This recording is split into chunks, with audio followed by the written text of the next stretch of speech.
What happens when innocence collides with prejudice at 30,000 feet? What do you do when three young sisters, traveling with excitement and pride, are suddenly told they don't belong in the very seats their family paid for on Flight 827? The ordinary hum of boarding became the stage for something extraordinary. A seasoned flight attendant, blinded by bias, turned dignity into a weapon. Passengers divided, some silent, some courageous, while three girls sat steady, refusing to move. What the flight attendant didn't know was that these sisters were not just travelers. They were the daughters of the man who owned the airline itself. How far can humiliation go before the truth breaks through? How does a moment of cruelty become a spark for change? And when a father's voice echoes across the cabin, does it carry the weight to rewrite the rules of the sky? Stay with us as we uncover every moment, from the silence of fear to the thunder of justice. This is not just a story about a flight.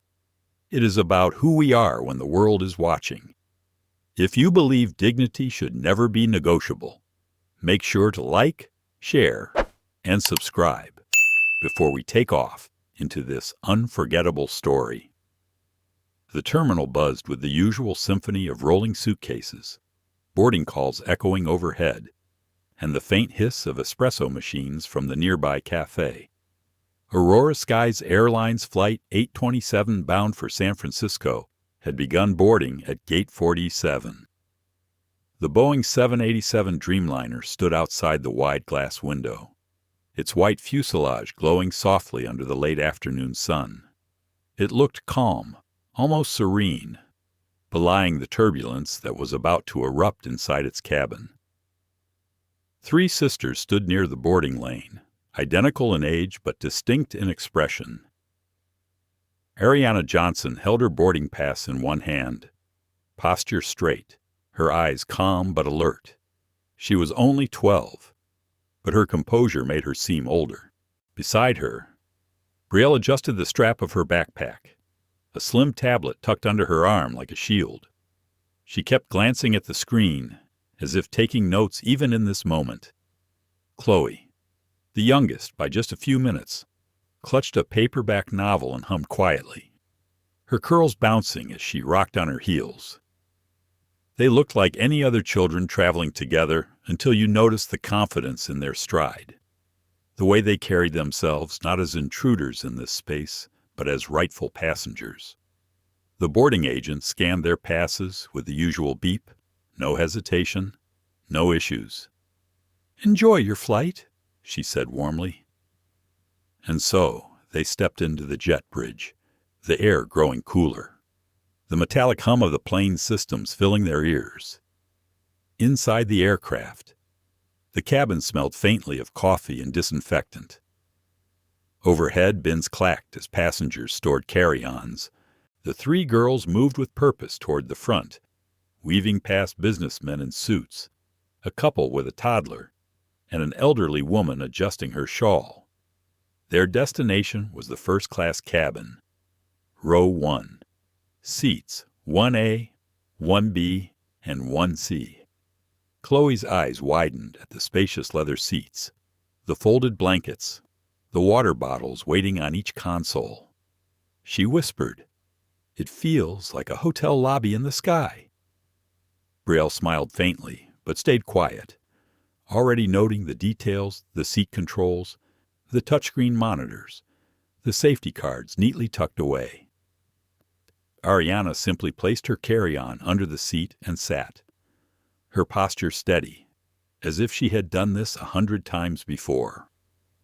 And that was when Monica Hayes noticed them. She was the senior flight attendant, with 15 years of service and a polished smile that rarely reached her eyes. Monica had seen thousands of faces board her flights, but something in her expression shifted when she spotted the three girls settling into first class. She moved briskly down the aisle, her heels tapping against the carpet, her smile thinning with every step. "Excuse me," she said, her voice pitched just a little too loud. "These seats are reserved for first-class passengers." You might have wandered up by mistake." Ariana looked up, calm as stone. She held out her boarding pass without a word. Monica glanced at it, lips pressing into a line. She checked the second, then the third. All valid. All seat 1A, 1B, 1C. Still, her eyes narrowed. "Interesting," Monica murmured, not quite to herself. "We'll need to confirm these. Just wait here a moment." Her tone carried an edge, the kind that suggested suspicion rather than procedure. A businessman 2 rows back raised his eyebrows, curious. A couple whispered to each other, eyes flicking toward the triplets. Brielle shifted in her seat, clutching her tablet closer. She thought about her mother's words. Always document. Facts matter. She opened the tablet, hands shaking only slightly, and began typing boarding pass checked, still questioned. Chloe felt her throat tighten.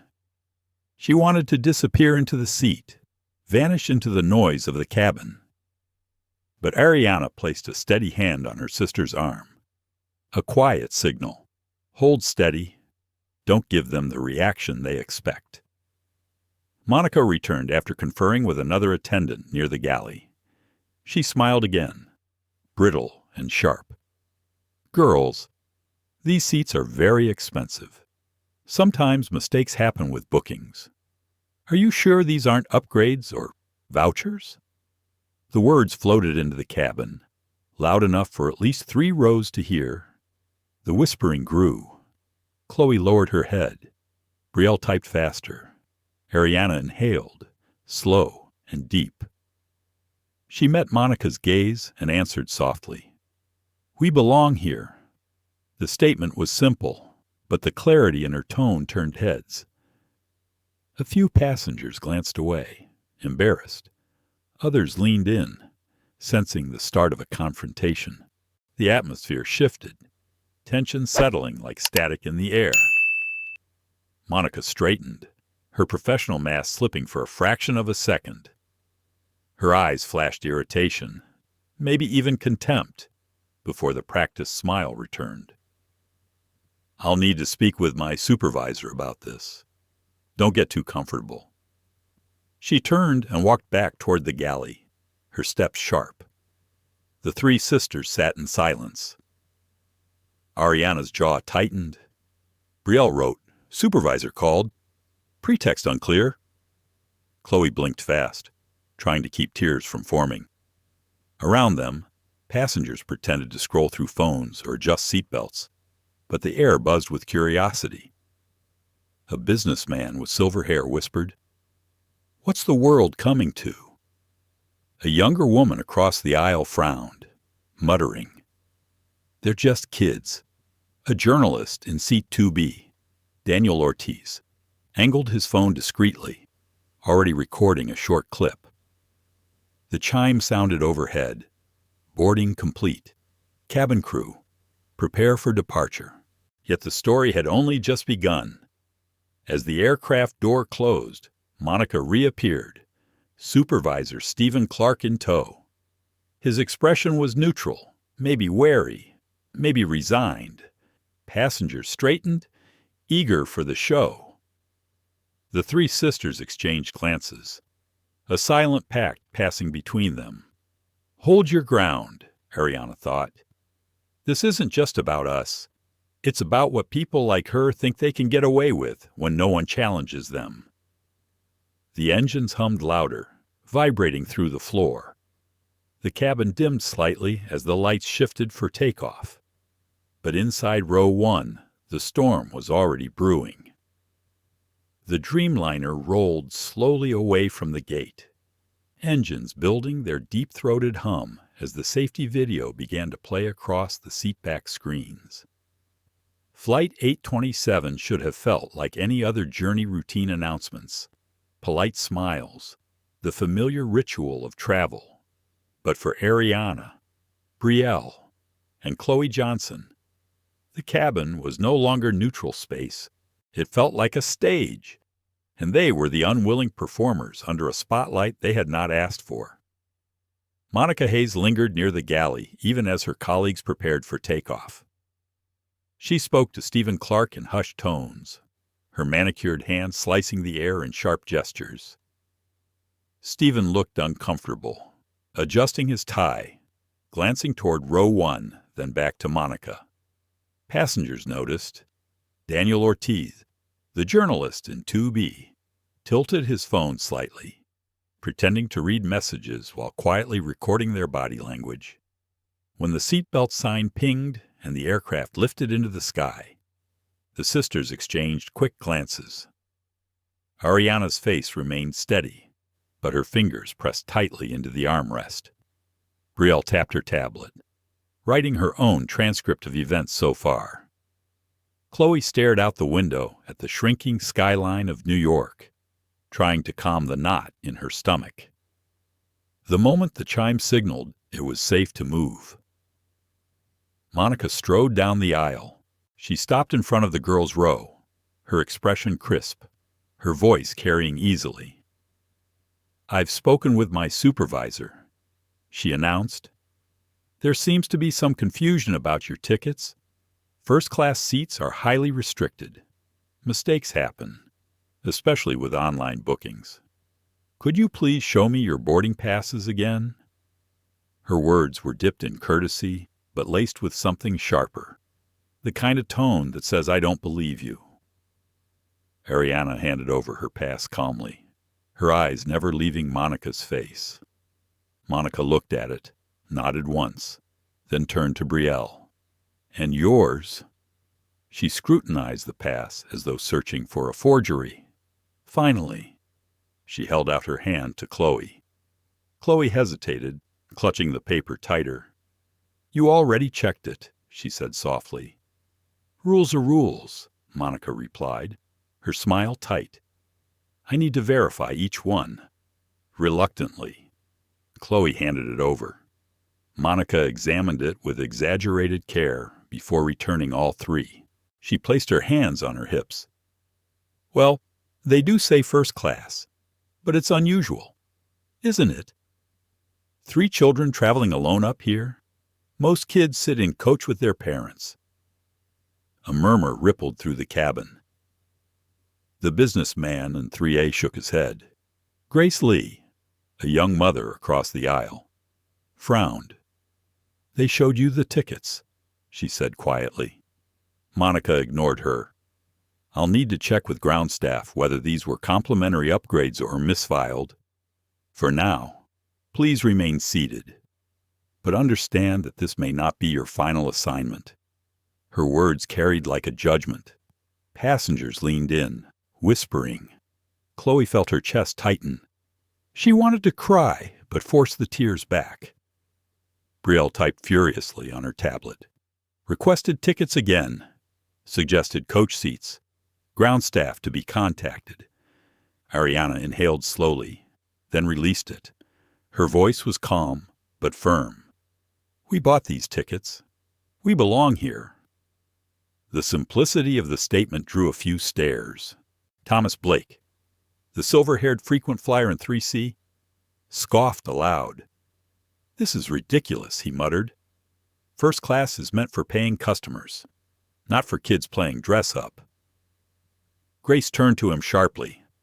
"How do you know they didn't pay?" "Because I've been flying Aurora skies for 20 years, Thomas replied, puffing his chest. "I know who belongs up here." Daniel Ortiz raised an eyebrow and scribbled in his notebook.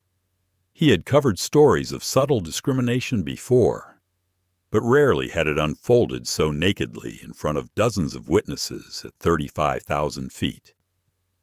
Monica leaned closer to Ariana, lowering her voice just enough to sound intimate, but not enough to be private. "Sweetheart, sometimes families get confused about seating classes. It happens. Wouldn't it be easier if you just let me find you 3 seats in economy?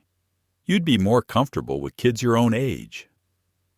Ariana's jaw tightened. She thought of her mother's voice. "You are not less. Never shrink yourself to make others comfortable." She looked Monica squarely in the eye. "No, we are fine where we are."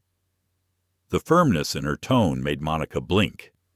For a second, her mask slipped, and the irritation beneath was visible. She straightened quickly, smoothing her uniform. Stephen Clark finally stepped forward, his voice hesitant. "Maybe we should verify with the manifest, Monica, just to be sure." "That's exactly what I was planning," Monica said briskly. "But in the meantime, we can't have confusion in first class." "It disrupts service," Chloe whispered to Brielle. "Why does she keep saying confusion? She knows the tickets are real." Brielle nodded slightly, typing the word confusion into her notes, underlining it twice. She thought, confusion is just her excuse. This is about something else. Grace Lee couldn't stay silent. They've shown their tickets twice now. "Why are you still questioning them?" Monica turned, her tone snapping like a whip. "Ma'am, I need you to remain calm. This doesn't concern you, but it did concern her. It concerned everyone watching." Daniel raised his phone higher, no longer pretending to hide it. Passengers were recording, and the tension in the cabin grew thicker by the minute. Chloe's heart pounded. She thought of asking Ariana if they should call their father, but the thought stuck in her throat.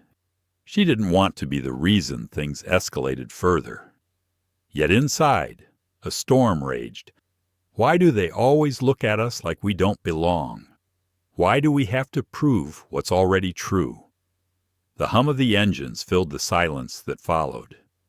Monica finally stepped back. "Very well. Stay seated. But don't get too comfortable. We'll sort this out." She walked away, her heels clicking on the carpet.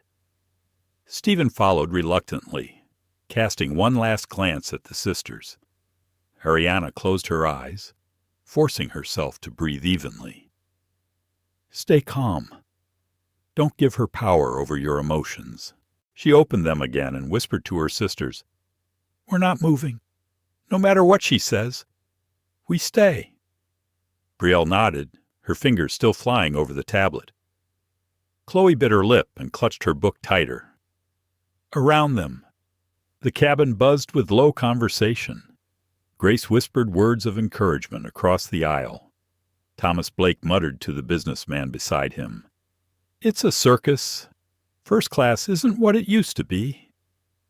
Daniel Ortiz checked his recording, making sure the audio was clear. The sisters sat in silence, their resolve growing even as doubt gnawed at the edges. Ariana wondered if they should call their father now, but she pushed the thought aside. Not yet. Let's see how far this goes. Let them show everyone who they really are. The plane cruised smoothly above the clouds, the world outside painted in soft orange light. But inside, the tension had only just begun to simmer. Everyone in the cabin sensed it. Something was coming, something bigger than a dispute over 3 seats. When Monica returned, she carried not just her own authority, but the weight of her supervisor behind her. Her voice rang out clearly, deliberately, as if she wanted every passenger to hear. "Ladies and gentlemen," she announced, "it seems there has been an error with our seating assignments. We are working to correct it. In the meantime, some passengers may be asked to relocate." Her eyes landed squarely on Ariana, Brielle, and Chloe. The stage was set. The seeds of suspicion had been sown, and the entire cabin waited to see what would grow from them. The aircraft glided smoothly above the Atlantic coastline. The seatbelt sign dimmed, and flight attendants began moving about with carts. The routine rhythm of flight should have lulled everyone into quiet anticipation of their journey, but row 1 had become a silent battleground. Ariana, Brielle, and Chloe Johnson sat upright, alert, waiting for the next confrontation. They didn't have to wait long. Monica Hayes returned, this time without Stephen beside her. She carried herself with exaggerated confidence, her chin tilted slightly upward, her smile sharp as glass. When she reached the front row, she didn't bother to lower her voice. She wanted the cabin to hear. "Ladies," she said, though her tone carried none of the warmth the word implied, "I have confirmed with ground staff that there may have been an error in your booking. These seats are worth several $1,000s each, and we have a responsibility to ensure everything is correct.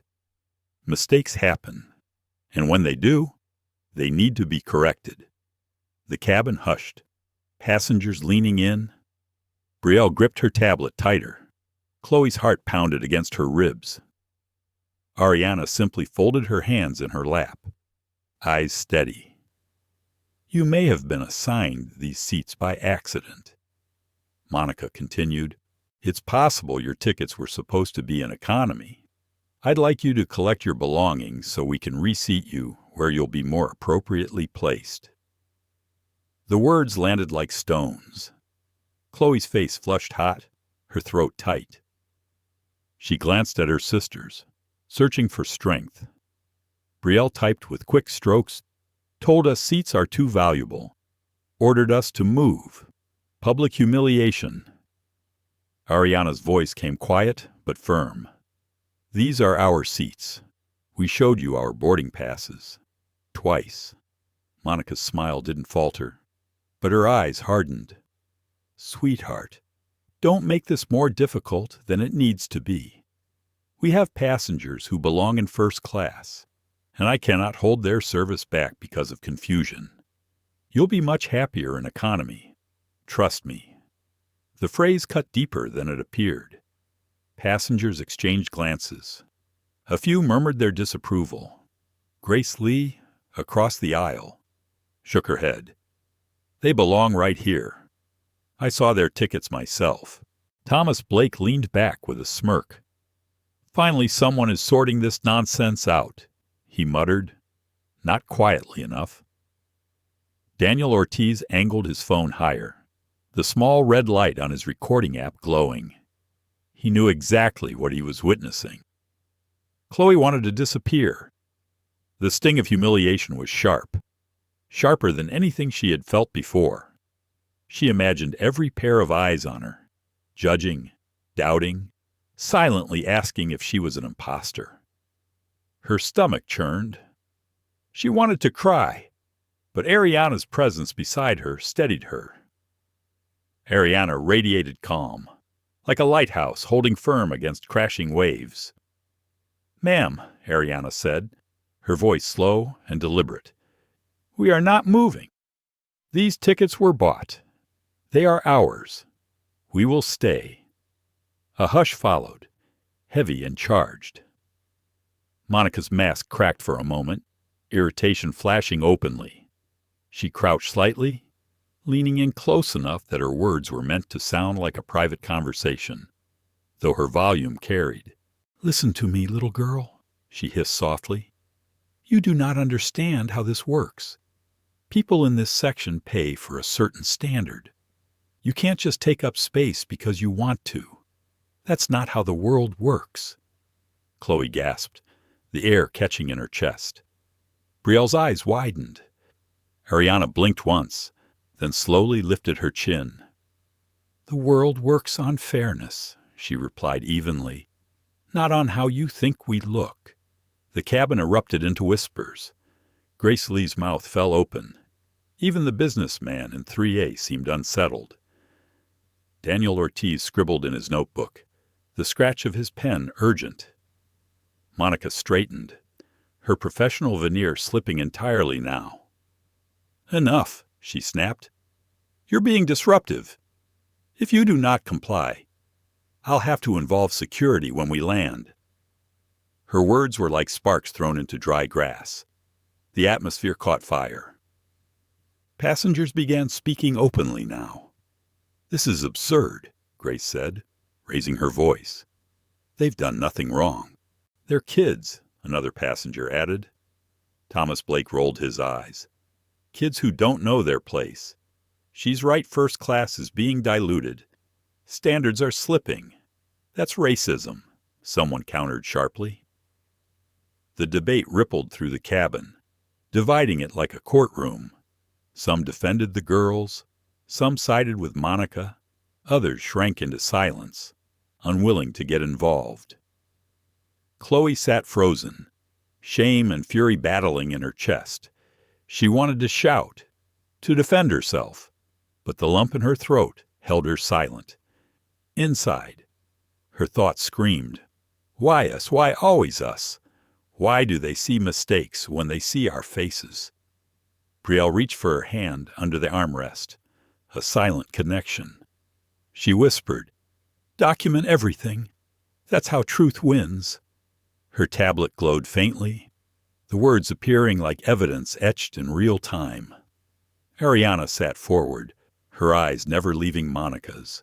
She thought of their father, of the conversations he had drilled into them. Strength is not about shouting. Strength is about refusing to move when moving means giving up your dignity. "Ma'am," Ariana said, her voice carrying clearly to the whole cabin, "we are not leaving these seats. You may threaten us, you may humiliate us, but we are not moving." A stunned silence followed. Even the air seemed to still.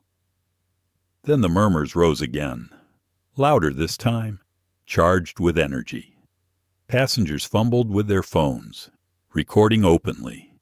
The divide deepened, some applauding the courage, others grumbling about disruption. Monica's cheeks flushed red.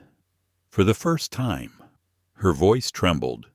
"Fine," she said, through clenched teeth. "If you want to embarrass yourselves in front of everyone, so be it. But don't expect this to end the way you think it will." She turned sharply and stalked back toward the galley. Chloe exhaled shakily, the tears she had held back finally sliding down her cheeks. Brielle squeezed her hand, whispering, "We're together. We'll get through this." Ariana leaned back against her seat, closing her eyes for a brief moment.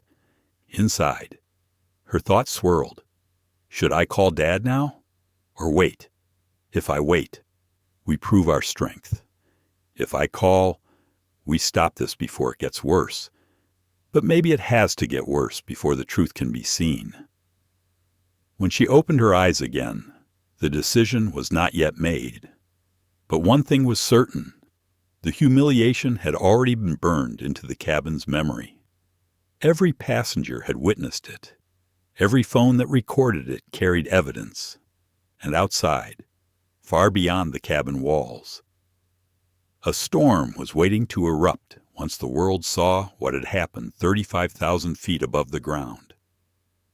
The cabin was no longer just a space for travel.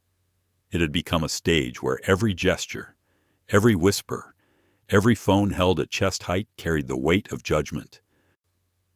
30,000 feet above the ground, Aurora Sky's flight, 127 had transformed into a courtroom, and three young sisters sat at its center. Monica Hayes lingered near the galley, speaking in quick, clipped tones with Stephen Clark. Her gestures were sharp, her body tense, her eyes darting back toward row 1 as though the very presence of the Johnson sisters threatened her control of the cabin. Stephen shifted uncomfortably, his voice lower, his glance softer, but he didn't intervene. He looked like a man torn between his conscience and his duty to a colleague. Passengers sensed the unease. The atmosphere vibrated with tension, an almost physical charge in the recycled air. Some passengers whispered to each other, while others recorded openly. Phones glowed, capturing fragments of the story that would later spill into the world beyond the aircraft. Grace Lee leaned across the aisle, her voice firm yet measured. "You girls don't let her push you around. You showed your tickets. That's enough." Her toddler stirred in the bassinet at her feet, and she reached down to soothe him, her hand trembling with indignation. Behind her, Marcus Rivera adjusted his glasses and spoke up. "I study aviation law," he said, projecting his voice to the cabin. Once a boarding pass is scanned and the passenger is seated, the seat is theirs. Unless there is a genuine safety issue, there's no justification for relocation. None. Thomas Blake, seated at 3C, snorted loudly. Listen to yourselves. Do you honestly think 3 little girls belong in first class? I've spent years paying for this privilege. This section is for people who've earned it. Grace shot him a look that could cut glass. Children don't have to earn dignity. They already deserve it. Thomas shrugged, his voice dripping with disdain. It's not about dignity. It's about standards. First class has standards. Daniel Ortiz, notebook in hand, seized the moment. Standards, he repeated, loud enough for those nearby to hear. That's an interesting word. Standards based on what? Income appearance. Or something else. His pen scratched furiously across the page, though he knew most of the story was already safe in his recordings. The debate spread like fire across the rows. Some passengers nodded at Thomas's words, murmuring about entitlement and tradition. Others aligned with Grace and Marcus, their voices rising with moral outrage. A young woman in row 4 whispered to her partner, "This is discrimination, plain and simple." A man in 5A shook his head and muttered, "Just follow the rules and move, for crying out loud." Ariana Johnson sat still, her posture regal in its quiet defiance. Inside, though, her heart beat fast. She glanced at her sisters. Brielle was typing furiously on her tablet, documenting not only Monica's words, but now also the passengers' comments, categorizing them as supportive, dismissive, or neutral. Chloe hugged her book to her chest, eyes flicking from one adult to another, her young mind wrestling with the complexity of being both child and witness in this moment. Ariana leaned closer to her sisters and whispered, "We are not moving. Whatever happens, we stay. Remember what Dad always says. Dignity is not negotiable." Brielle nodded, determination flashing behind her glasses. Chloe swallowed hard, whispering back, "What if they force us? What if we get dragged off the plane?" Ariana's hand squeezed hers. "Then the world will see." The flight attendants began rolling carts down the aisle, but their movements were distracted, hesitant. The tension in the front rows seemed to infect the entire crew. A passenger in row 6 asked for a drink, but the attendant barely heard him, her eyes flicking nervously toward the confrontation brewing up front. Stephen Clark finally stepped forward, his voice heavy with caution. "Ladies and gentlemen, please remain calm. We're working to clarify a seating issue. We appreciate your cooperation," Grace called out immediately. "It's not a seating issue. It's a dignity issue. We all see what's happening." Monica's face flushed red. She snapped back, "Ma'am, I must ask you not to interfere. This is an internal matter." Daniel Ortiz raised his hand slightly, voice sharp. "Wrong. Once you humiliate paying passengers in public view, it's not internal anymore. It's everyone's concern." Applause rippled through a few rows. Others frowned, shaking their heads at what they perceived as unnecessary drama. The divide was clear, 2 camps forming within the narrow walls of the aircraft. Chloe shifted in her seat, her voice barely above a whisper. "Why do they hate us so much?" Brielle leaned toward her, her words quick but tender. "Not everyone hates us. Look around. Some people are standing up. Some are learning right now." Ariana sat taller, her voice carrying enough to be heard beyond the first row. "We don't need everyone to like us. We just need them to see the truth." Her words hung in the air, strong and steady, far beyond her years.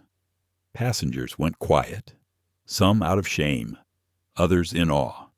Monica bristled, her composure unraveling. "You're disrupting service," she said coldly. "If this continues, I'll have no choice but to escalate this further. Do it, Ariana answered without hesitation. Escalate it. We won't move. Stephen's eyes widened at the firmness of her voice. He hesitated, torn between siding with his senior colleague and the undeniable logic of what the passengers had witnessed. For the first time, doubt flickered across his face. Grace whispered to Marcus, "They're braver than half the adults I know." Marcus nodded solemnly.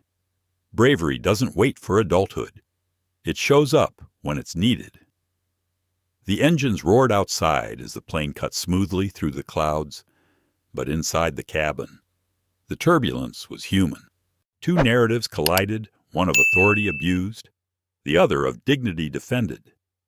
Passengers picked sides, voices rising and falling in a symphony of tension. Phones captured every second, every word, every look. The world beyond the plane had not yet seen it. But soon it would. For the Johnson sisters, the humiliation was no longer theirs alone to bear. The entire cabin was now complicit, each passenger forced to choose silence or speech, complicity or courage. Ariana thought of her father again. When people show you who they are, believe them, but when you show them who you are, make sure they never forget. She straightened her shoulders, glanced once at Monica Hayes, and prepared herself for whatever storm would come next. The cabin lights dimmed slightly as the aircraft settled into its cruising altitude. The faint hum of engines should have brought peace, but row 1 remained tense, its weight pressing down on everyone within earshot. For Ariana, Brielle, and Chloe Johnson, the fight was no longer just about seats. It was about dignity, visibility, and refusing to be erased. Ariana clasped her hands tightly in her lap, her fingers still trembling, though her face remained calm. She reminded herself her father's lessons. Strength was not always loud. Sometimes strength meant being still, unshaken, refusing to budge even when the ground shifted beneath you. She inhaled slowly, grounding herself, while Monica Hayes paced at the front, her polished shoes striking the carpet like a ticking clock counting down to an inevitable clash. Brielle tapped away at her tablet. Her notes had grown into something more than a personal record. She was documenting history, their story in real time. Every phrase Monica had used, every witness statement, every line of dialogue was carefully recorded. She titled the file, Flight 827 Dignity at 30,000 feet. Though she was only 12, her clarity of thought carried the weight of an adult who had seen this before and refused to let it slip away unacknowledged. Chloe clutched her sketchbook against her chest. On the blank page, her pencil trembled as she drew. She sketched Monica's face, sharp and cold, with exaggerated lines that revealed the cruelty Chloe felt. Beside it, she drew Ariana's figure calm, upright, glowing like a lantern. For Chloe, art was refuge, but it was also resistance. The cabin murmurs did not stop. Conversations bubbled, rising and falling like waves. Grace Lee whispered encouragement whenever she caught the girl's eyes, while Marcus Rivera leaned forward in his seat, eager to support but careful not to cross into confrontation. Daniel Ortiz continued his meticulous notes, aware that he was sitting on a story that could reshape public discourse once it reached beyond the aluminum walls of the jet. Thomas Blake, however, would not let go. His disdain spilled freely into the cabin air. "This whole thing is ridiculous," he said loudly enough for half the section to hear. "First class isn't daycare. If they want equality, they should work for it like the rest of us, not sit here like freeloaders." A murmur of disapproval met his words, but a few passengers nodded. Monica seized on his sentiment, her smile thin and knowing. "Mr. Blake is right," she said, her voice pitched for all to hear. Every passenger has a responsibility to maintain the quality of this section. That's all I'm trying to do. Ariana's head turned slowly, her gaze locking on Monica. Her voice carried with surprising steadiness for someone so young. You're trying to remove us, not because of our tickets, not because of rules, but because of who we are. Everyone here knows it. Her words struck like a bell ringing in the silence. Even Thomas shifted slightly in his seat. Daniel Ortiz's pen flew across the page. Monica stiffened. Little girl, you do not understand the responsibilities of this job. I'm protecting the integrity of service. Ariana's reply was quiet, but her conviction thundered. The only thing you're protecting is your prejudice. The cabin gasped. A few passengers clapped softly, hesitant but real. Grace Lee's eyes glistened. Marcus Rivera whispered, "That's courage." Chloe's chest swelled with both pride and fear. She wanted to crawl under her seat, but she also wanted to stand on it and shout with her sister. Instead, she leaned closer, whispering, "Ari, you're amazing." Brielle didn't look up from her screen, but her voice was sharp. Every word is recorded. They'll never twist this. Monica's mask cracked fully now. Her professional smile disappeared, replaced by a sneer. She crouched to eye level with Ariana. "If you don't comply, I will have the captain remove you. Do you understand?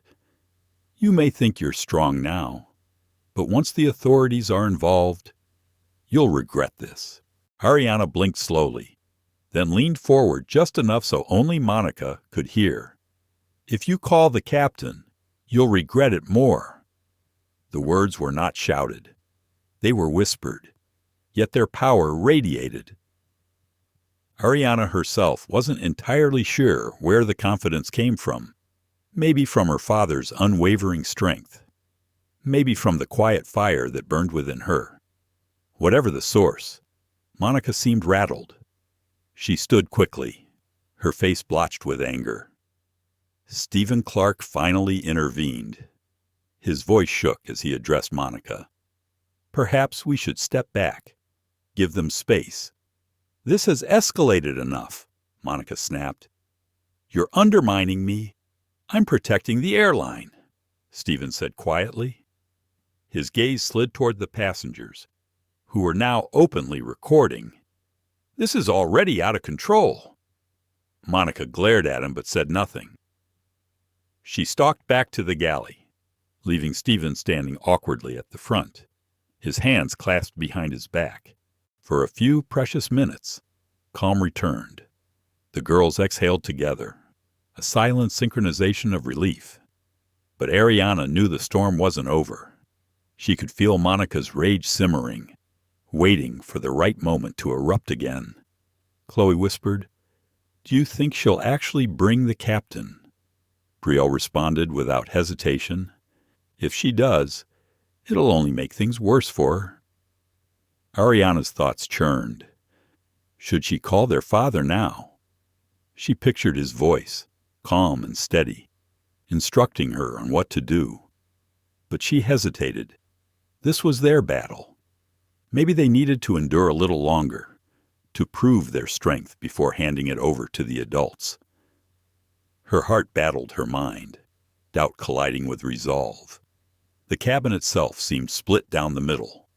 On one side, passengers whispered support, eyes burning with empathy. On the other, skeptics muttered about entitlement and disruption. The plane had become a microcosm of society itself, divided between those who demanded dignity and those who clung to hierarchy. Chloe lifted her sketchbook again and began a new drawing. This time, she sketched two halves of the cabin, one side lit, faces clear and hopeful, the other side shadowed, eyes narrowed and cruel. When she was finished, she held it up for her sisters. "This is what it feels like," she whispered, Brielle's eyes softened. Then we'll stay in the light. Their words were small, quiet, but they were vows. At that moment, Grace leaned across the aisle again. Don't lose hope, she whispered. The truth has a way of breaking through, even when it feels like no one's listening. Her words settled over the girls like a warm blanket. For a moment, Ariana allowed herself to believe that maybe, just maybe, they were not alone in this. Still, the battle was far from finished. Monica Hayes was not a woman who backed down easily, and Ariana Johnson was not a girl who surrendered. The confrontation had reached a fragile pause, but the next move would determine everything. For now, though, the sisters held their ground, anchored in dignity, waiting for the inevitable storm to rise again. The lull in the cabin felt fragile, like glass stretched thin. For a few quiet minutes, passengers returned to their books or screens, but no one fully relaxed. Everyone knew the conflict in row 1 wasn't over. The hum of the engines underscored the tension like background music before a storm.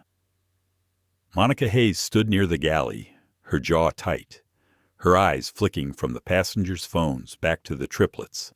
Her pride was wounded, her authority challenged, and her professional mask was unraveling. Stephen Clark lingered nearby, glancing at her with quiet unease. He could sense that she was preparing her next move. And though he did not agree with her behavior, his years of habit made it hard for him to openly oppose her. Finally, Monica strode forward again, her heels clicking against the carpet. She stopped directly in front of Ariana, Brielle, and Chloe Johnson, her voice sharp. Enough! I have given you multiple chances to comply. Since you refuse to respect my authority, I am escalating this matter to the captain.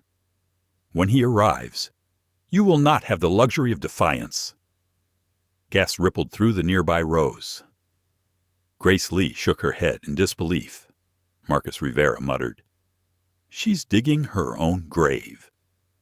Daniel Ortiz lifted his phone higher, ensuring every word was captured on video. Chloe's hands tightened around her sketchbook, her heart racing. She whispered to Ariana, What if the captain sides with her? Ariana leaned slightly toward her sisters, her voice calm, though her stomach churned. Then we stay strong. The truth is stronger than their lies.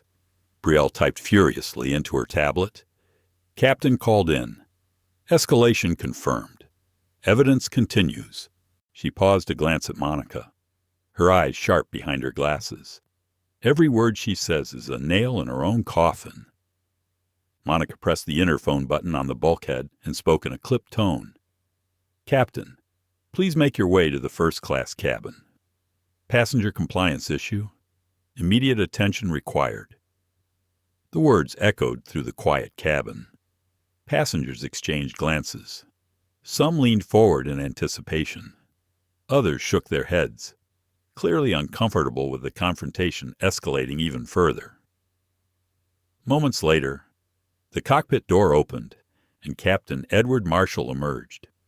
He was a tall man in his late 50s, his salt and pepper hair neat, his uniform impeccable.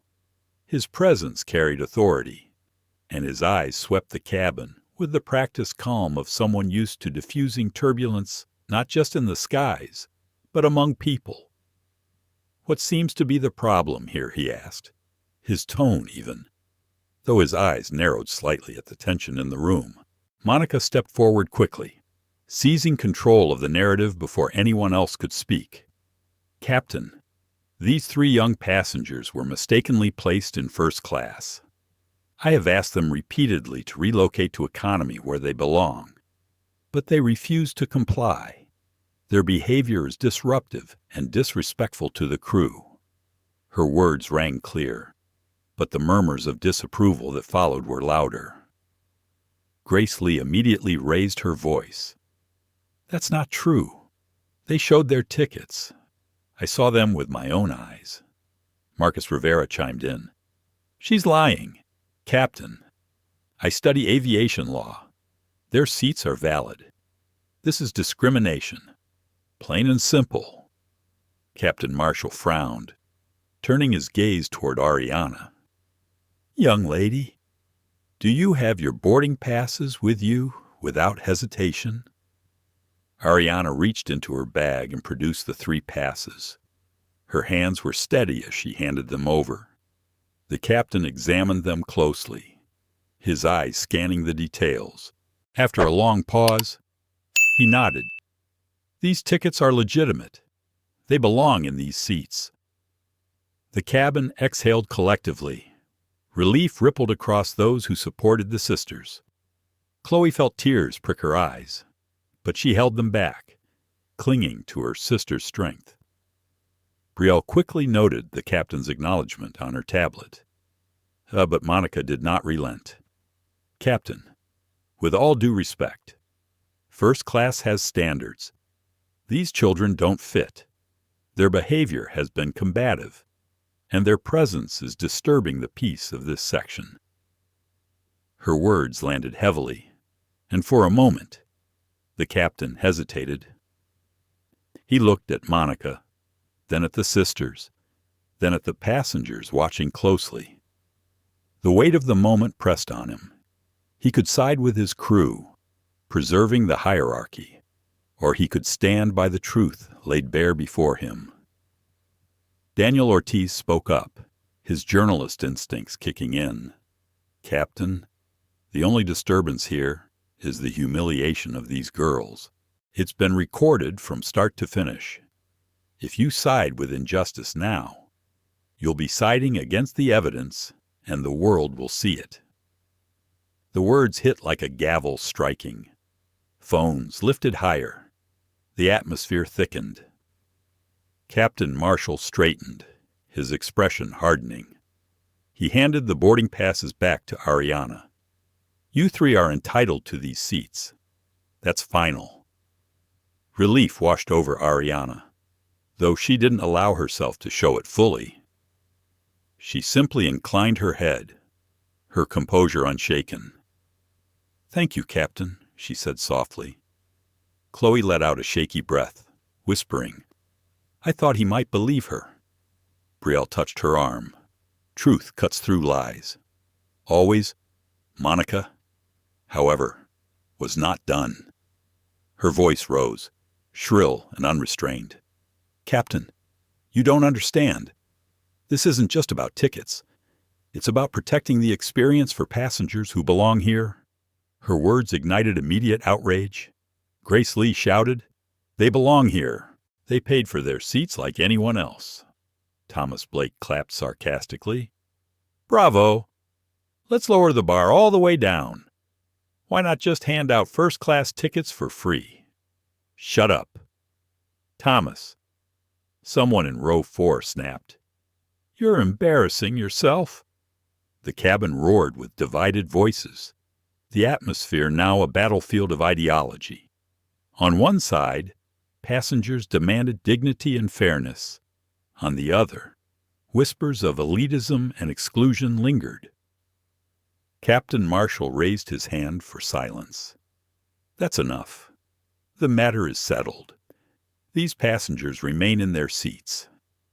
Monica, I expect you to continue your duties professionally.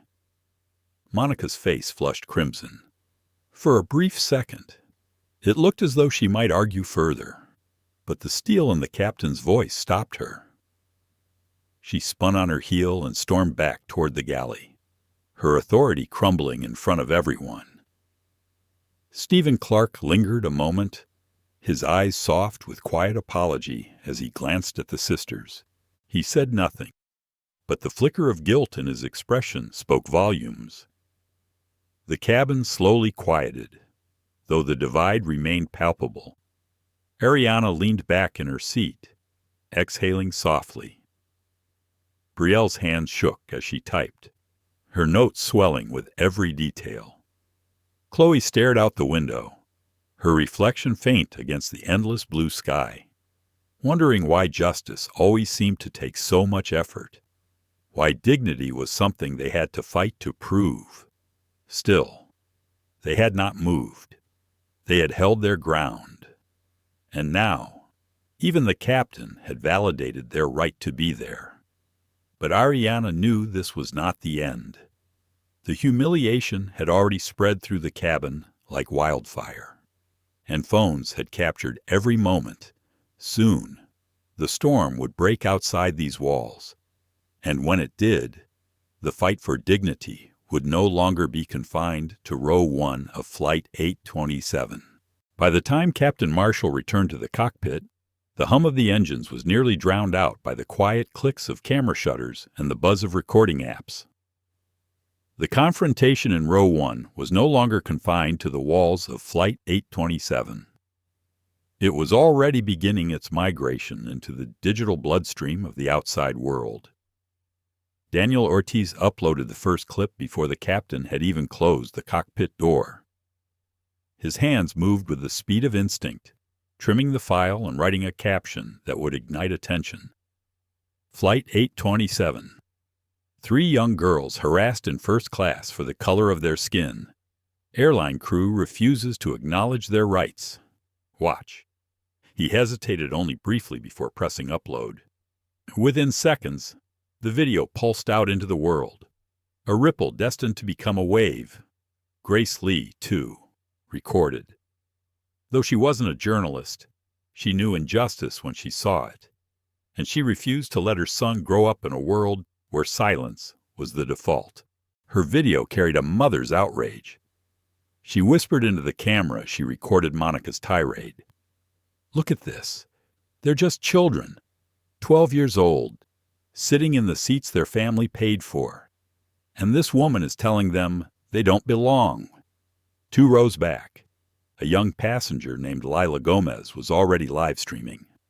Her followers watched in real time as the cabin fractured. Comments began to scroll across her screen. "Unbelievable. Name the airline. Is this 2025 or 1955? Keep filming. Don't stop." Ariana Johnson noticed the glow of the phones, but did not let herself smile. She knew visibility could be protection, but it could also make them targets. She thought of her father's warnings about viral moments. The world may love you one day and hate you the next. Do not anchor your worth to their applause. Anchor it to your dignity. Chloe, however, felt a strange surge of relief. For so long, she had felt invisible, dismissed, told she was too young to matter. Now cameras pointed at her, at her sisters, at the truth of what was happening. Maybe, just maybe, the world would finally see them. She whispered to Brielle, "Do you think people will believe us this time?" Brielle didn't look up from her tablet. Her fingers flew across the screen, drafting captions, timestamps, and summaries. They won't have a choice. We're building the record. Every clip, every quote. When this gets out, it won't just be a story. It will be evidence. Meanwhile, Monica Hayes fumed in the galley. She could feel the judgmental stares each time she stepped into the aisle. Her authority had slipped through her fingers, and rage simmered beneath her skin. She convinced herself she was the victim, that these children were undermining her professionalism, that the passengers recording her were opportunists chasing scandal. In her mind, she was defending order, not destroying dignity. Stephen Clark leaned against the counter, his hands clasped. He whispered, "Monica, stop. It's already gone too far." The captain sided with them. "Leave it." Monica's jaw tightened. "No. If we let them win, then every standard falls apart. First class becomes a free-for-all." Stephen closed his eyes briefly. "Or maybe it becomes fair."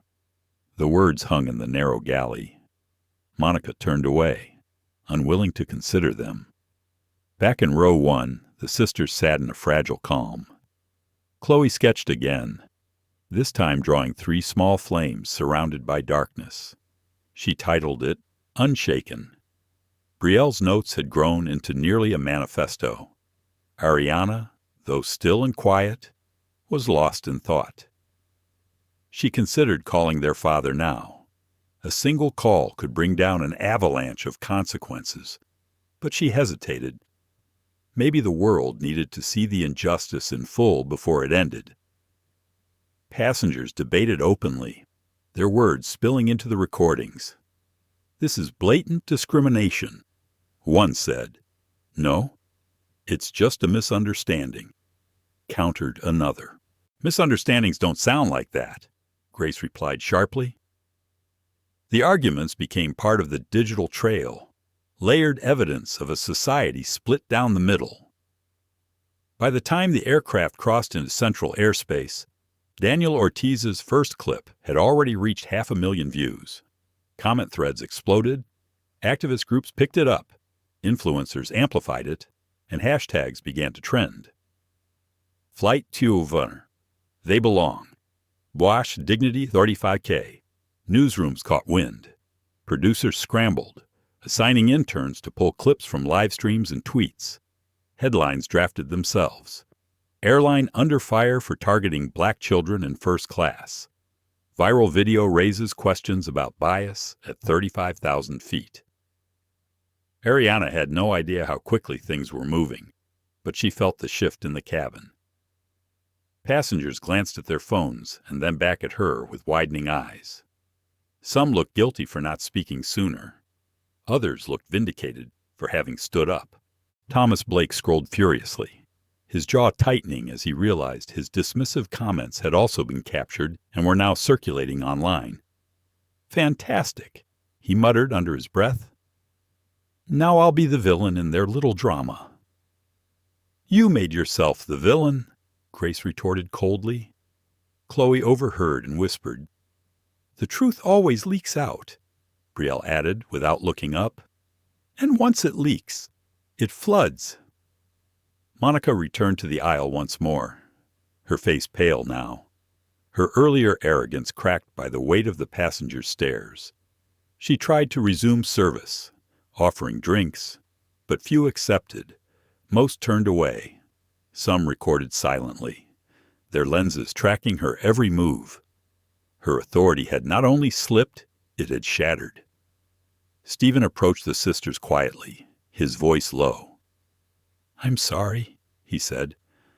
"I should have stepped in earlier." Ariana looked at him steadily. "It's not too late to do the right thing." His shoulders sagged. He nodded, retreating, but the guilt in his expression revealed the truth. He was already deciding whose side of history he wanted to be on. As the plane cut through clouds, the sisters huddled close. Chloe whispered, "What if this goes everywhere? What if people we don't know are talking about us?" Ariana placed a steady hand on her sister's arm. "Then let them talk. Let them see. This isn't just our fight anymore." For the first time since the ordeal began. Chloe smiled faintly. Her drawing of 3 flames seemed to glow in the dim cabin light. By the time the plane began its slow descent, hours later, the world below was already on fire with their story. The hum of the engines droned steady. But in row 1, Ariana Johnson's heart pounded louder than the turbines outside. She had held her composure through humiliation, stood firm through Monica Hayes' threats, and even endured the cabin's division. But now, as she glanced at her sisters, Brielle hunched over her tablet, Chloe hugging her sketchbook like a shield. Ariana knew the moment had come. She reached into her small backpack and pulled out her phone. The screen glowed faintly in the dim cabin. For a few seconds she hesitated, her thumb hovering over the contact marked Dad. Her father's voice echoed in her memory. "Do not call me unless it is truly necessary. But if you must, then call, and know I will come." Brielle glanced up, eyes sharp behind her glasses. "Are you sure?" she whispered. Chloe's breath caught. What if it makes things worse? Ariana looked at them both, her voice steady though her chest felt tight. It's already worse. Now it has to end. She pressed the button. The call rang twice before a calm, deep voice answered. Ariana, are you safe? Her throat tightened. Dad, it's happening again. They tried to move us. Said we didn't belong here. Even after we showed our tickets. There was silence on the other end. But it was not empty. It was the heavy silence of calculation, of anger tempered by control. Then Marcus Johnson's voice came low and steady.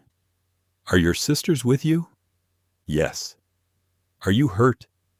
No, just humiliated. A pause. Then, like the sound of steel being drawn, his voice sharpened. Put me on speaker. Ariana hesitated, then tapped the icon. The voice of Marcus Johnson filled the cabin, commanding attention, even through the tinny speaker. Conversation stilled. Phones angled higher. Monica froze halfway down the aisle, her tray of untouched drinks rattling faintly in her hands. This is Marcus Johnson, the voice said, firm and resonant, father of the 3 young ladies seated in row 1. I understand there has been an attempt to remove them from the seats their tickets lawfully assign. I want this resolved immediately. Gas whispered through the cabin. Some passengers recognized the name instantly. Others glanced at their phones, searching, their expressions shifting from confusion to awe as results confirmed it. Marcus Johnson, CEO of Horizon Technologies, philanthropist, billionaire investor, majority stakeholder in the very airline they were flying, Grace Lee whispered to Marcus Rivera. That's their dad. Rivera nodded, stunned. And more than that, he owns part of this airline. Daniel Ortiz typed furiously, his mind racing with the story's magnitude. The videos were already viral, but now they had a name to attach to the storm. Marcus Johnson wasn't just a father defending his daughters. He was a man with power enough to turn an airline upside down. Monica's face drained of color, but she forced a brittle smile. Sir, this is Monica Hayes, senior flight attendant. There has been a misunderstanding. I was only trying to maintain order and ensure service standards were met. Marcus's voice was ice. By humiliating my daughters in front of a cabin full of witnesses, by ignoring their valid tickets, tell me, Ms. Hayes, what standard of service requires stripping children of their dignity? Monica faltered, her mouth opening but no words forming. The silence of the passengers pressed down on her like a verdict. Stephen Clark stepped forward, his voice quieter but resolute. Mr. Johnson, this is Supervisor Clark. I acknowledge your daughter's tickets are valid. I should have intervened sooner. I apologize. Marcus's tone softened slightly for Stephen. Acknowledgement matters. Mr. Clark, apology matters, but accountability matters more. Consider this your chance to stand on the right side of this moment. The words hit Stephen like a hammer. He nodded, swallowing hard, knowing the world was listening. Marcus continued, his voice steady as a metronome. I am contacting the airline's board of directors as we speak. Every second of this is being documented. If this behavior is not addressed immediately, I will exercise my contractual rights to suspend operations pending a review of discrimination policies. Do you understand the magnitude of what that means? Ms. Hayes. Monica's hand trembled. Her authority, once sharp and unchallenged, crumbled before the weight of his words. She tried to compose herself, but her voice cracked. Sir, I was only doing my job. No, Marcus said, his tone like stone. Your job is to serve passengers with dignity. You failed. My daughters are not mistakes. They are not intrusions. They are human beings who deserve respect. Applause broke out in the cabin. Grace Lee clapped first, her hands striking loud and firm, followed by Marcus Rivera, then Daniel Ortiz, and then a wave of passengers joined in. The sound filled the cabin, drowning out the drone of the engines. Chloe felt tears spill down her cheeks, not of shame this time, but of release. Ariana's hand tightened on her phone. Her father's voice gave her courage, but she also felt the weight of the moment. She realized this wasn't just about them anymore. This was about everyone who had ever been told they didn't belong. Monica backed away, retreating toward the galley, her eyes darting between the passengers and the recording phones.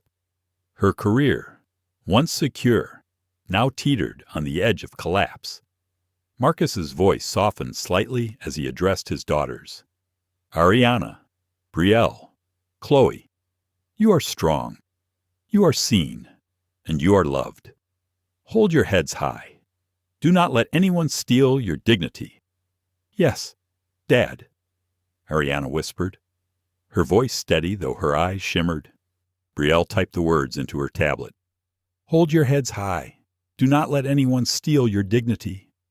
She underlined them twice. Chloe clutched her sketchbook tighter, whispering, He's with us. The call ended, but its impact lingered. The cabin was forever changed. The sisters sat taller now, not because of the power their father wielded, but because they knew their worth had been affirmed, publicly and undeniably. For Monica Hayes, the moment marked the unraveling. For Stephen Clark, it was the beginning of redemption. For the passengers, it was a lesson written in real-time silence or courage, complicity or truth. And for the Johnson sisters, it was the proof that even in the face of humiliation, dignity could not be taken. It could only be surrendered, and they had refused to surrender.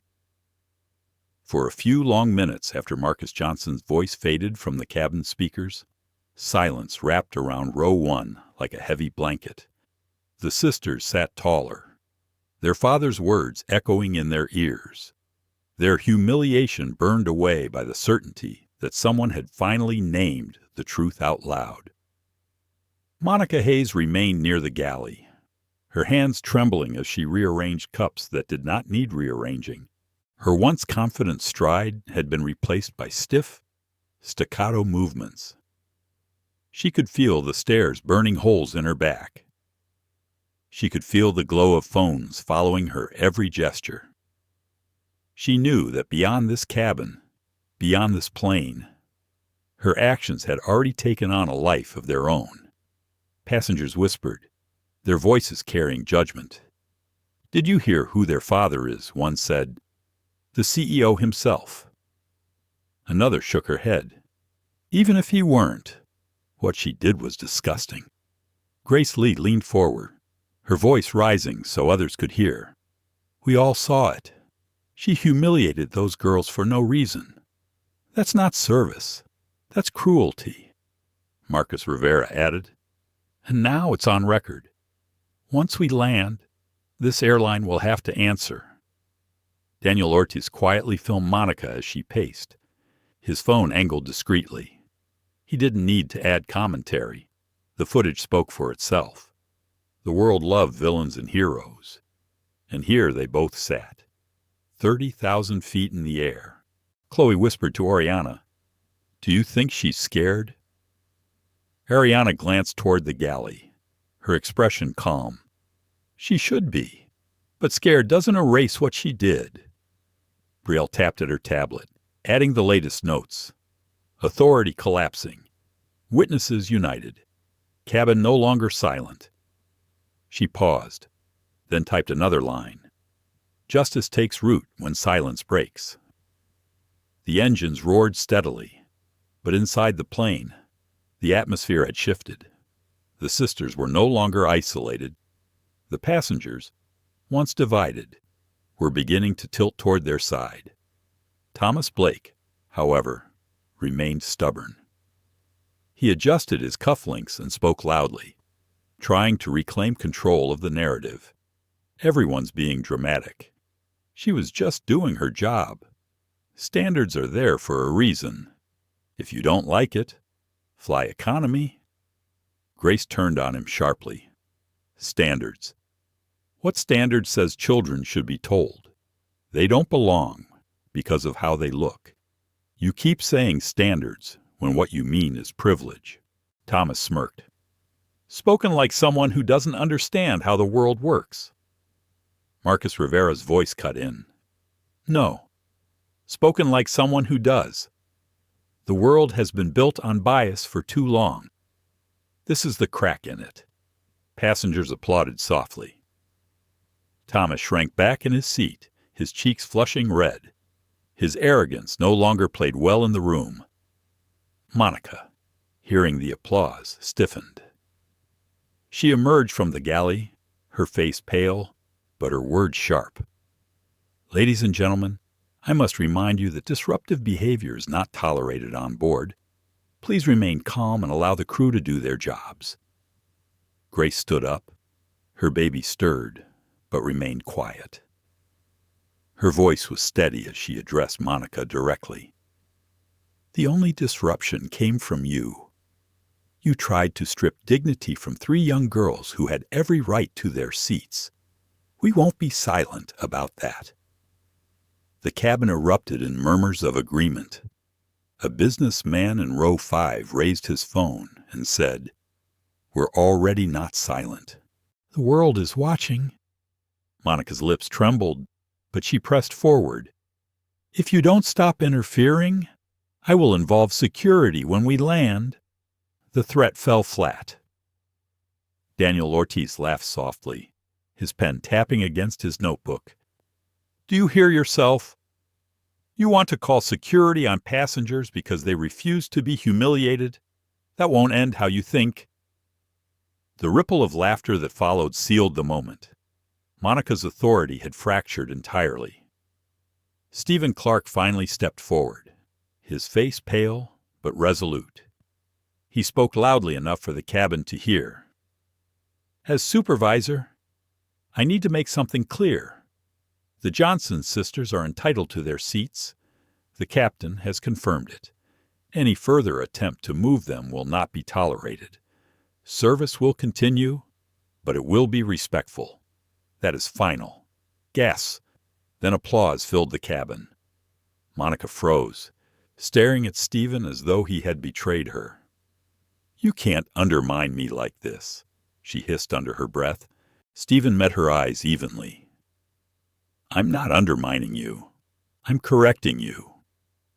The words hit harder than any reprimand from above could have. Monica's chest rose and fell rapidly, but she said nothing. She turned on her heel and stalked back toward the galley once more, her figure smaller now, diminished. Chloe leaned close to Ariana, whispering, "He stood up for us." Ariana nodded. Sometimes people take longer to find their courage, but when they do, it matters. Brielle added it to her notes. Courage delayed is still courage when it arrives. For the rest of the cabin, the balance had shifted. Where once there had been division, now there was consensus. Phones recorded not just the injustice, but the response, the solidarity, the passengers who chose truth over silence. The story was no longer just one of humiliation. It was one of consequence. Minutes later, a notification buzzed on Daniel's phone. His video had crossed 3 million views. News outlets were tagging him, influencers demanding updates, hashtags multiplying. Johnson Sisters. Flight 27. Dignity in the sky. He glanced at the sisters and whispered, "It's everywhere now." Ariana felt the weight of the words but kept her expression steady. She knew the story was larger than them now, but she also knew the core truth remained simple. They had not moved. They had not surrendered. The captain's voice came over the intercom. Calm, steady, final. "Ladies and gentlemen, we will begin our descent shortly." I remind you to remain seated and prepare for landing. Thank you for your cooperation." But beneath his professional tone, everyone heard the undercurrent. The incident was over for now, but the consequences would follow them to the ground. As the plane dipped gently into descent, Chloe looked out the window, her reflection framed against the sky. "Do you think people will remember this?" she asked softly. Ariana reached for her hand. "They'll remember, not because of us, but because of what it means." Brielle closed her tablet, her notes complete for now. Then let them remember. Let it change something. The hum of the engines deepened as the ground grew closer. Inside the cabin, silence returned, but it was no longer heavy. It was charged, filled with the weight of consequence. Everyone knew they had witnessed something that would not stay trapped in the air.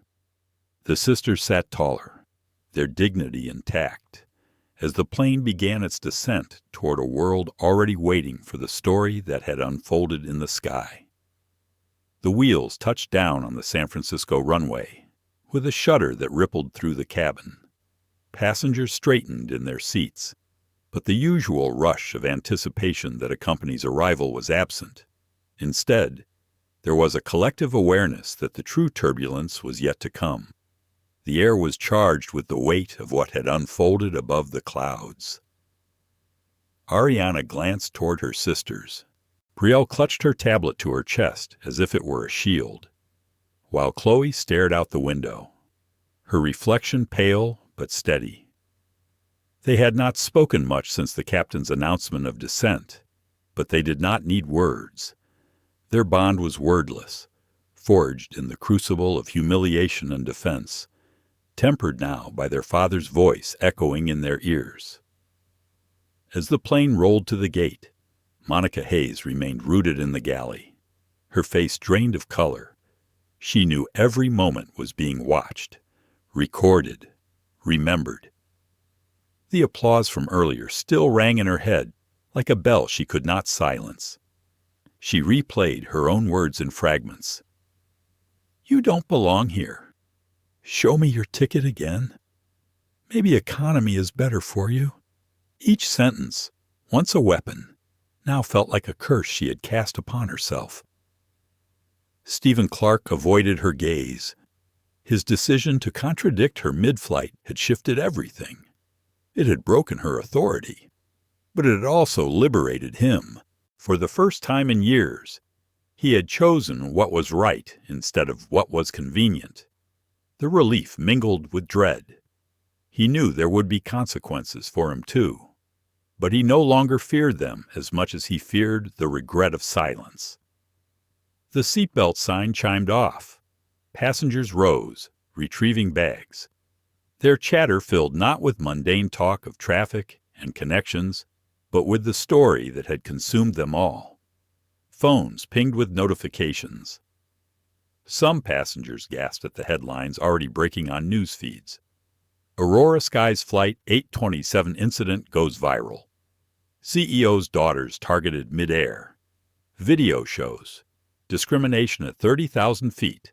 Daniel Ortiz scrolled quickly, his journalist instincts alive. Major networks had already embedded his clip. By the time they reached the terminal, the footage would be on every television in the airport. He turned toward the sisters, lowering his voice. "You need to be ready.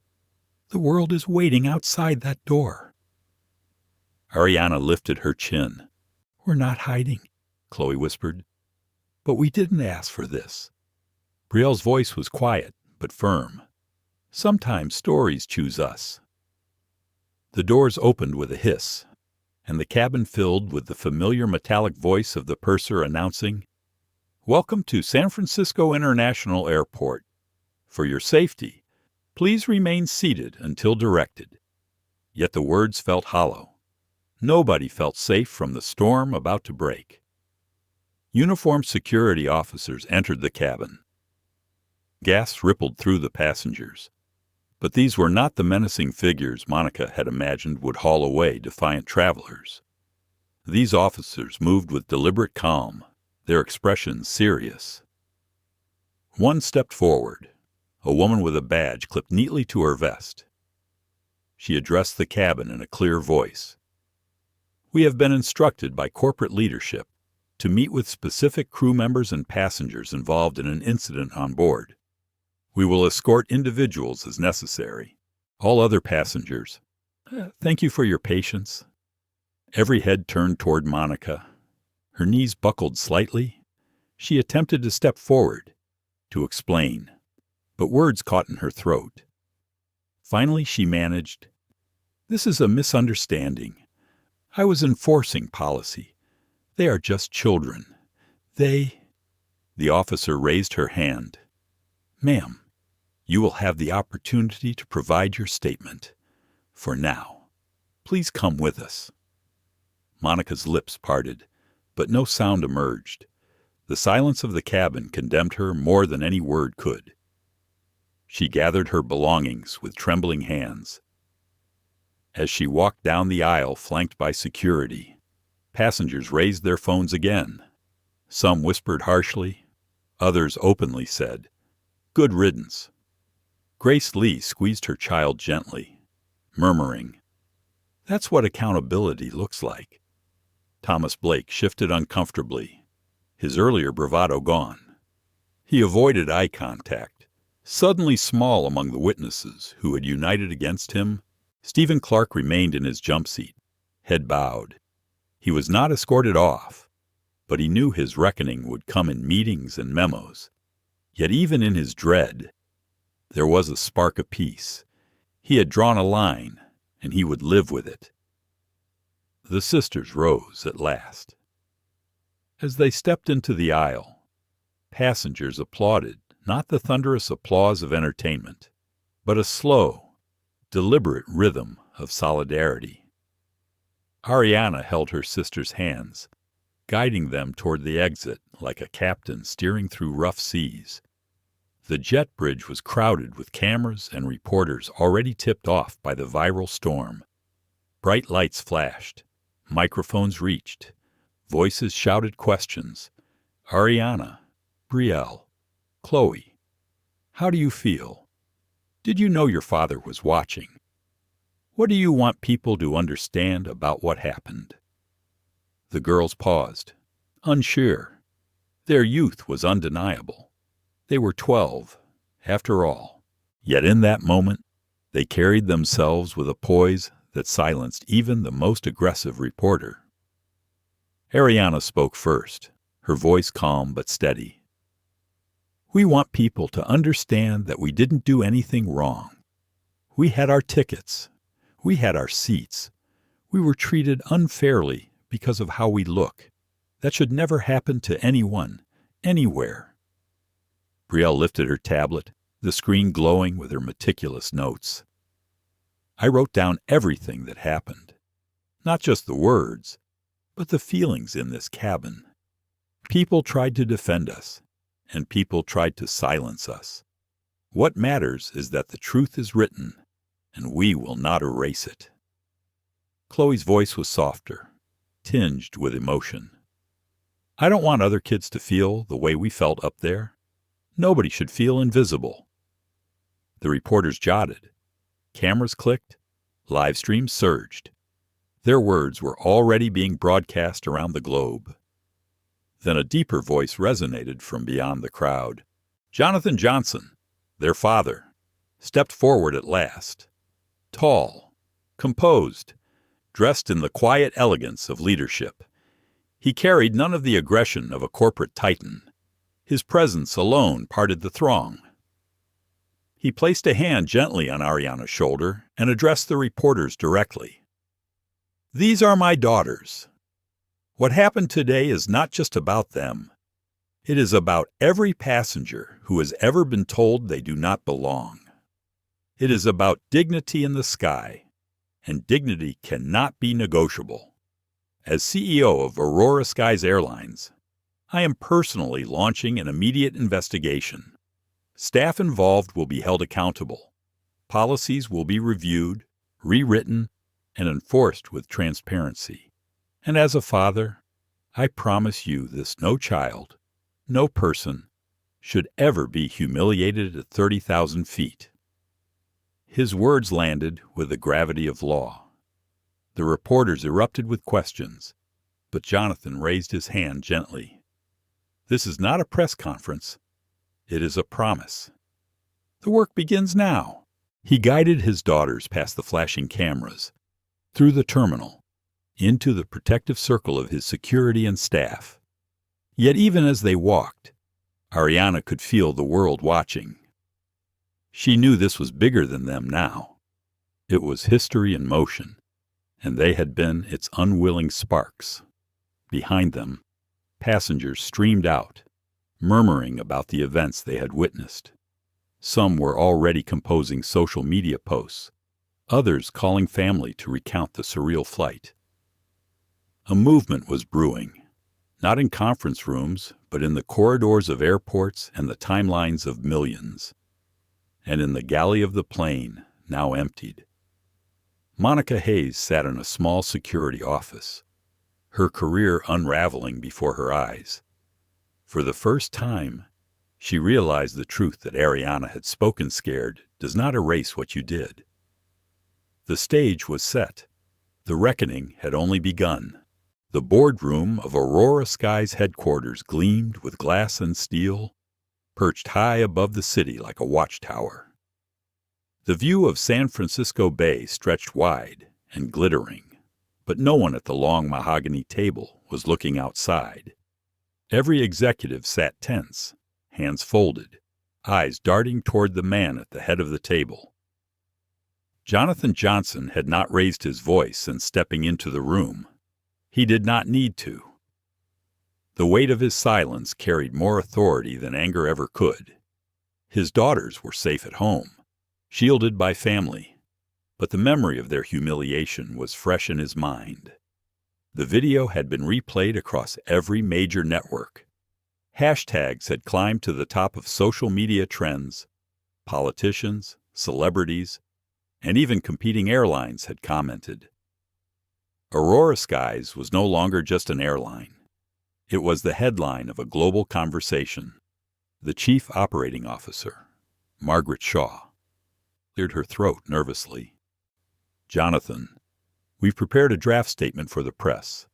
It emphasizes our commitment to inclusivity, expresses regret, and outlines the beginning of an internal review. It should calm the storm. Jonathan leaned back, his hands folded. Calm the storm. This is not weather we wait out. This is a fire. We either contain it or burn with it. The General Counsel, Richard Lane, spoke next. From a legal standpoint, we are exposed. Civil suits could be filed. If we fire Monica Hayes outright without due process, the union may challenge us. We need to proceed carefully. Jonathan's gaze fixed on him. Carefully is what got us here. Carefully allowed 17 prior complaints about her conduct to disappear into filing cabinets. Carefully let passengers walk away humiliated while we wrote apology vouchers. Do you think my daughters are the first? The room fell silent. Richard shifted uncomfortably. I'm simply saying we need to weigh the risks. Jonathan's voice hardened. The greater risk is doing nothing.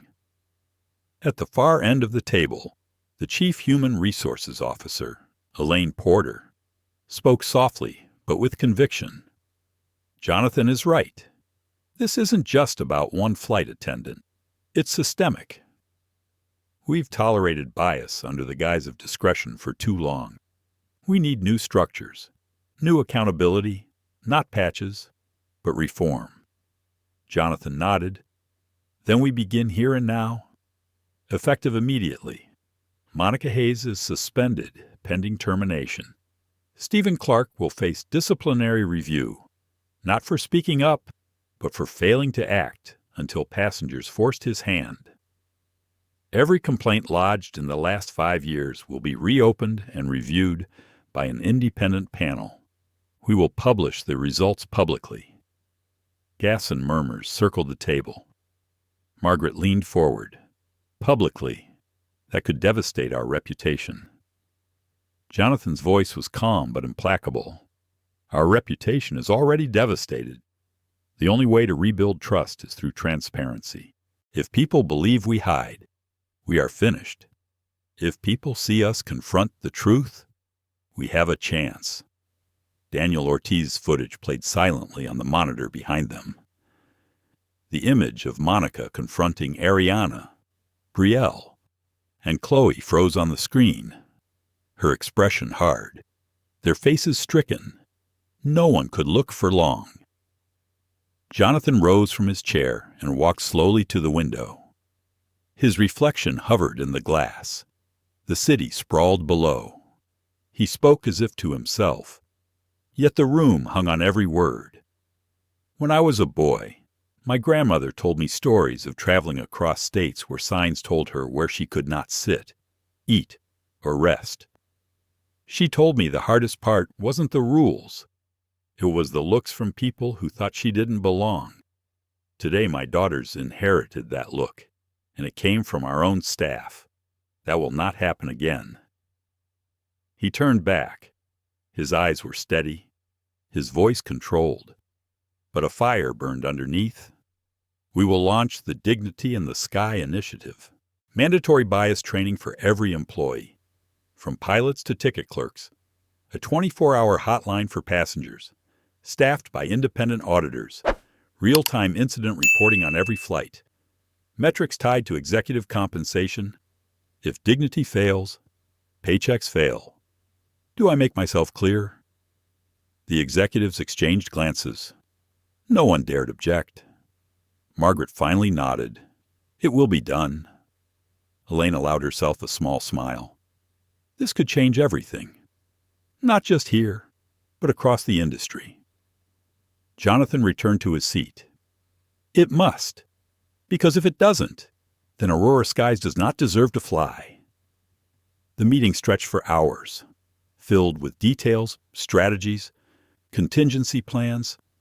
Outside, reporters camped at the building's entrance. Protesters gathered with signs reading, "Dignity takes flight and no more sky bias." Former passengers shared their own stories of mistreatment. A groundswell was forming, and Aurora Skies stood at its center. That evening, Jonathan recorded a message to be broadcast globally. He stood in front of a simple backdrop. No logos, no corporate gloss. Just a man speaking plainly. My name is Jonathan Johnson. Today, my daughters were humiliated aboard Flight 827. But this is not about my family. It is about every family who has faced disrespect in the skies. I cannot undo the past, but I can shape what comes next. Aurora Skies will implement reforms that ensure dignity is not optional. We will be transparent. We will be accountable. And we will listen. To those who have been harmed, we hear you. To those who fear speaking out, we will protect you. To those who doubt us, watch us. Change is not a slogan. It is a promise. And we will keep it. The video went live within minutes. By midnight, it had been viewed 22 million times. Hashtags multiplied again, this time with hope rather than only outrage. Dignity. In the sky. Aurora Promise. In a modest home across town. Grace Lee watched the broadcast with tears in her eyes. She held her baby close and whispered, "They listened." Marcus Rivera watched from his student apartment, scribbling notes for a paper he knew would now be more than academic. "Law in the skies," he murmured. "History in real time." Even Thomas Blake, sitting alone in his luxury condo, replayed the video more than once. For the first time, he felt a crack in his certainty. He had seen power bow not to money, but to dignity. It unsettled him. Monica Hayes, however, sat in a union office, her future unraveling. She had retained a lawyer, convinced she was the victim of overreaction. Yet as she scrolled through the endless videos and comments, one line from Ariana echoed louder than the rest. You attacked us because of who you thought we were. The phrase pierced deeper than any accusation. Because in the quiet of her mind, Monica could not deny its truth. Back at Aurora Skies, Jonathan ended the night alone in his office. He looked at a framed photo of Ariana, Brielle, and Chloe from a family vacation years earlier, carefree smiles wide as the ocean behind them. He let out a long breath. The world had changed in a single day. So had he.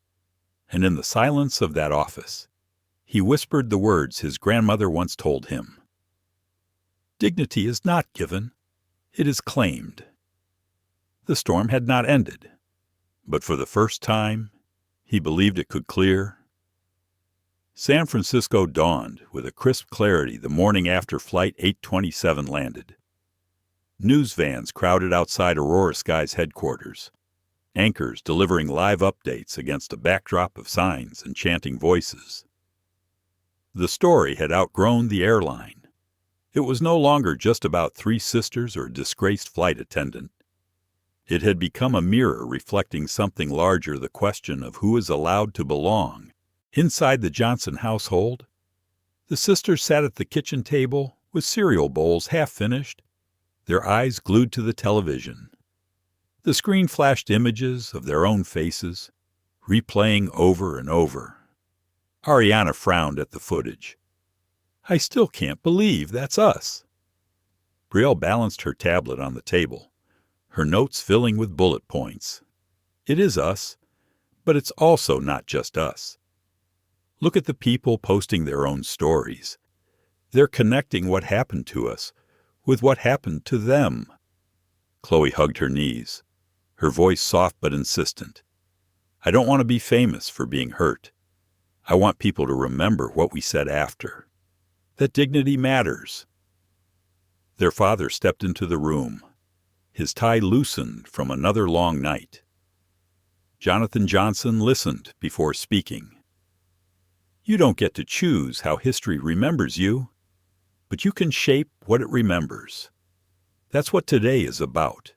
The day was the sisters' long-awaited conference, the one they had been preparing for before the flight erupted into chaos. The event, focused on youth innovation and social change, was now overshadowed by their viral ordeal. Yet the organizers insisted they still take the stage. The world wanted to hear from them directly.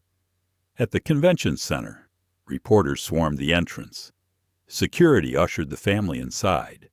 But even within the walls, a buzzing tension filled the air.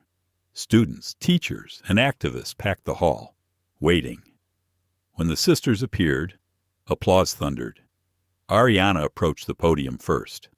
Her hand shook slightly, but her voice did not waver. Yesterday, my sisters and I were told we did not belong in the seats we had paid for. We were told to prove ourselves again and again. But we stayed. We stayed because we knew we had the right to be there. And we stayed because sometimes you have to claim dignity when no one offers it.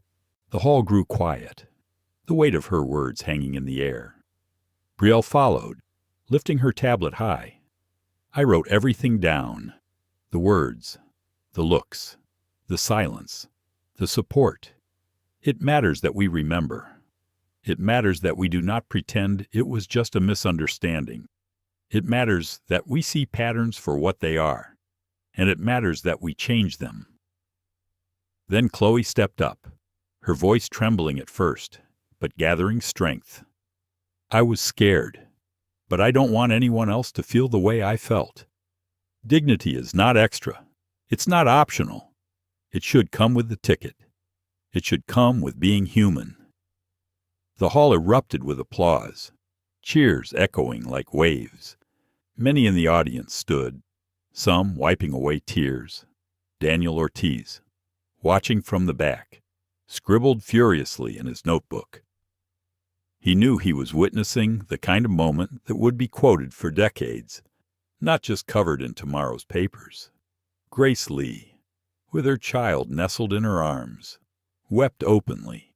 Marcus Rivera lifted his phone to record, whispering, This is the law of tomorrow speaking today. Jonathan Johnson took the stage only at the end.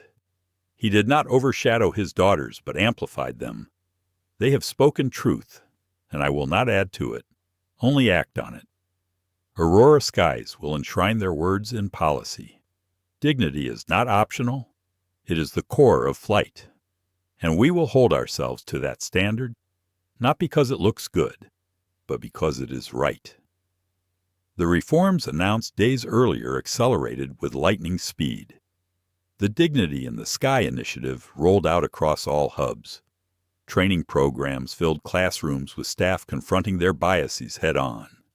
Anonymous hotlines rang with stories long buried. Executives saw their bonuses shrink when complaints were mishandled. The airline's transparency portal displayed numbers in real-time cases filed, cases resolved, satisfaction scores. Within 3 months, incidents of reported bias dropped by more than 60%. By 6 months, passenger satisfaction climbed higher than at any point in the company's history. Other airlines, once smug on the sidelines, scrambled to adopt similar policies. Regulators held hearings, citing Aurora skies as a model. The ripple had become a tide. And for Monica Hayes, the ripple became a wave that washed her career away. Her termination was finalized. She gave interviews insisting she had been misunderstood, but public sentiment was unforgiving. Sponsors dropped her legal defense. Her name became shorthand in industry circles for what happens when bias meets accountability. Yet even she, in quiet moments, heard Chloe's words again and again. Nobody should feel invisible. And she wondered if she could learn from what had broken her. Stephen Clark fared differently. His disciplinary review acknowledged his hesitation, but credited his eventual courage. He was reassigned to a training role, tasked with teaching new crew members not just procedures, but empathy. For the first time in years, he walked into work with a sense of purpose. As for Thomas Blake, he kept flying first class, but something had shifted. He no longer muttered dismissive remarks to staff. He no longer assumed his seat was a throne. Once, mid-flight, he even defended a young family struggling with carry-on luggage. He surprised himself with the words, "Everyone belongs here." The Johnson sisters returned to school eventually, but their lives were forever altered. Classmates treated them like celebrities. Teachers quoted their speeches. Journalists requested interviews. Yet at night, in their room, they were still just 3 girls sharing stories, laughing at inside jokes, and sometimes crying when the pressure felt too heavy. Ariana confided to her diary, "Being seen is heavier than being invisible." Brielle wrote in her tablet, "Truth without change is a story wasted." Chloe whispered before bed, "Please let it all mean something." Their father checked in on them each night, sometimes only with a hug, sometimes with words. One evening he said, "You didn't just endure something, you transformed it. That is rare, and it is powerful. But never forget you are still children. It's my job to carry some of this weight for you." Years later, Flight 827 became a case study in business schools and diversity seminars. The sisters' speeches were replayed in classrooms. Aurora skies reforms, once radical, became standard across the industry. The phrase "dignity is not optional" was printed on every boarding pass. And somewhere in the collective memory of millions, 3 young girls were remembered not just as victims of humiliation, but as authors of change. The legacy of Flight 827 was not that bias existed in the skies. Everyone already knew that. Its legacy was that when 3 children refused to surrender their seats, the world finally refused to surrender its silence. Sometimes the most powerful revolutions begin in the quiet refusal of children to surrender their seats. Ariana, Brielle, and Chloe Johnson didn't shout. didn't fight, didn't even cry. They sat, calm and unshaken, until the truth could no longer be denied. What happened aboard Flight 827 was not just an act of bias. It was a reminder of how fragile dignity can be, and how quickly silence can make injustice grow. But it was also proof of something greater when courage rises, when witnesses stand up, and when accountability meets power. Change becomes possible. Aurora Skies rewrote its policies. Other airlines followed, and in classrooms, living rooms, and boardrooms, people asked themselves one haunting question: would I have spoken up? Let this story stay with you, not only as outrage, but as a call to treat every person with the respect they deserve. Because dignity is not optional. It is the seat we all share in this journey of life. Thank you for watching and feeling this story with us. If it moved you, please like, share, and subscribe to our channel. More stories of courage, justice, and truth are coming, and we want you to be here when they take flight.